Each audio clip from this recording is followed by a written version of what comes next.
Joined by Trevor, Emke, the quarterback for the Magi. You get a win in week number 4 last week. Touch on that ball game a little bit. Obviously, you had the offense moving down the field. Your thoughts overall on the football game? Well, the linemen played well. We got good pushes out of them, and we made stuff happen. For you, 2 touchdowns personally in the ball game. Touch on what it means for you as the quarterback of this football team, being able to score and get some confidence moving forward here into week 5.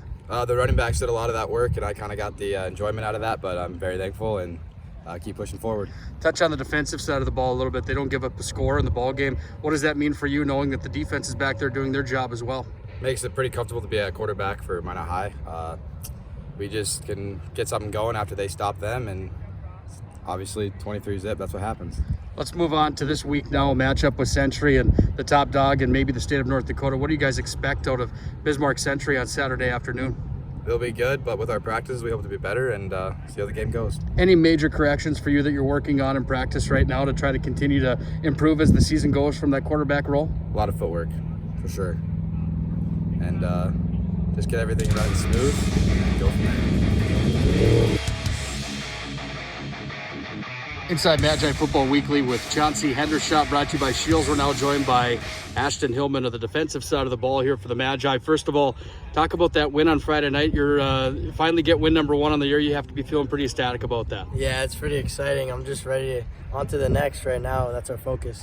Talk about some of the corrections you guys made on the defensive side of the ball. You put a shutout out against Dickinson. Touch on that just a little bit on what you guys changed going into week number 4. Yeah, they like to run it up the inside on us, so we made sure our outsides were making them eat it in the inside, and then we all worked together. Talk about the offensive side and the guys on the offensive side of the ball right now. Obviously, they put up some points.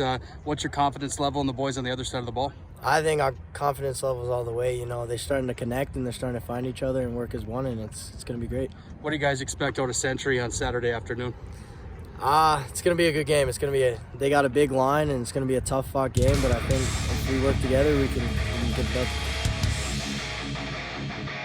Inside Magi Football with head coach Chauncy Hendershot, now joined by Chauncy himself. Chauncy, let's go back to last week, and first of all, congratulations on the first win as the head coach of the Magi. You guys shut out Dickinson 23-0. Your overall thoughts on the ball game? Minot High looked pretty good. You know, I think we used the 2 weeks leading up to that. Our kids came out and played a nice game. Defense had a really good plan and executed that. You know, credit to our defensive coaches. Offensively, we're able to find a little bit of rhythm and get the ball moving. You know, credit to our O-linemen. We still left some plays out there and still hungry to keep getting better. We saw some of those weapons that you have to offer with moving those chains a little bit. Does that change anything that you're doing on the offensive side of the ball, seeing some of those guys get involved and have some success the way they did? Well, I think certainly we have a lot of, you know, one thing we're really happy about is the weapons we have in the skill department as we're installing a new offense and getting comfortable kind of all together. There's only one rock to go around, and we got to find a way to distribute that to our playmakers and let them go do that. The energy level seemed higher going into the ball game on Friday night. Obviously, it was homecoming night and things like that, but can you attest to anything why that might be other than homecoming week going into that ball game? We'll always go back to practice. We really had a good 2 weeks of practice leading up to that and stressed the energy and the focus on the rep, and our kids did a nice job.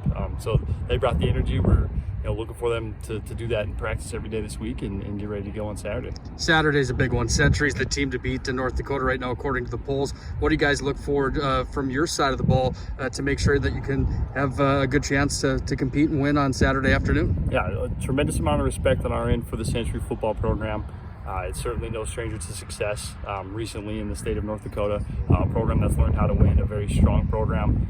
They have a great off-season program, and their kids are bought in, multi-sport athletes that are doing it in across all extracurricular activities.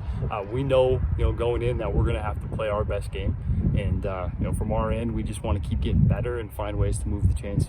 You guys have to play your best football in order to have a shot at winning on Saturday afternoon in your mind? I think from here on out, our goal is to always play our best football, and we had to do that against Dickinson too, but the athletes that Century present will pose a challenge, and we have to be ready to play our best football. Congratulations again on the win, and best of luck on Saturday. Thank you very much.